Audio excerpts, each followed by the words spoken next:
Hello everyone, welcome to TUTORIEX, and in this video I'll talk about file handling in Python. So let's look at my screen. There is some code I have written. So you can see one file that is example.txt and there are some text is written here.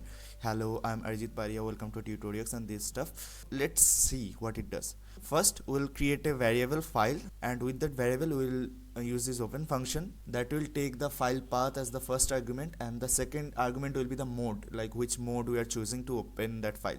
So I'll list down all the modes that are available in this file handling in Python, like R, W, W plus, R plus and all those stuff.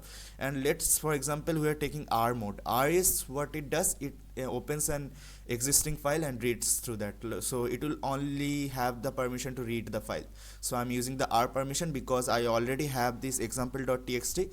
So keep in mind this is a relative path, right? Because I have this test.ipynb, that is my notebook file, and my example.txt in the same directory, right? So that's why I can just use example.txt. so this is called a relative path.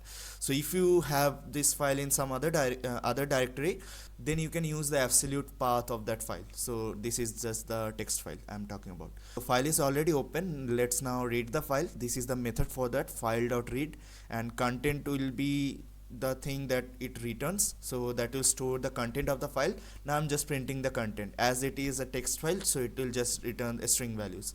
Let's now run this cell, and you can see the exact same thing that was there inside example.txt is printed here. So next is writing inside a file. So as you can see, it's kind of the same. File is the variable, we are using open function, then passing the file path, then the mode. Here W is the mode. What W does, as you can guess, it is writing on the file, and if the file is already existing, it will overwrite the file, and if the file's not even there, it will create a new file and write on that. So as you can see, example1.txt is not present here. So if I run this cell, you see file.write, hello Avengers, welcome to the file handling. So these lines will be written. I am saying lines because there is a /n that creates a new line. So, and then we are closing the file.close. So let's run it and see, and you can see a new text file is created, and hello Avengers, welcome to file handling, and it's in a separate line. So that's how you create and read a files.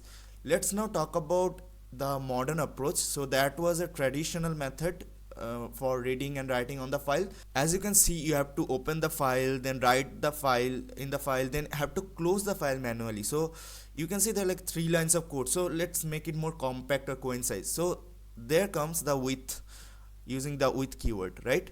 So using with, what you can do with open, you can see it's the same as this open. So open, and the file name, file path, and the mode as file with. So it creates a variable here. So with open, so this thing as file path. So it's like when we're using loop for I in range that. So it will create a code block or like indentation here. So when you go out of that indentation, it will automatically close the file. So you don't have to take care of closing the file. It's like indentation as iterative statement like for loop, while loop and stuff, or if statement. It creates a code block, and when you go out of that code block, it's done. There's no file open and everything is closed. So what we are doing the same thing. It's just a variable created in a different way. It's just a different syntax, but it's the same thing. So it's just makes it more compact. So with open, this as file with dot write, hello Python, new line, welcome to file handling. If I run it, as you know, it overwrites the file, and if it's not present, it will create a new file. Yeah, there's a new file created, hello Python, and then we're just reading the files. So okay, I'm not printing it, I guess. So print content with, it will give the contents of the file. So that's all for file handling in Python. Subscribe for more videos like this. See you on the next video. Bye bye.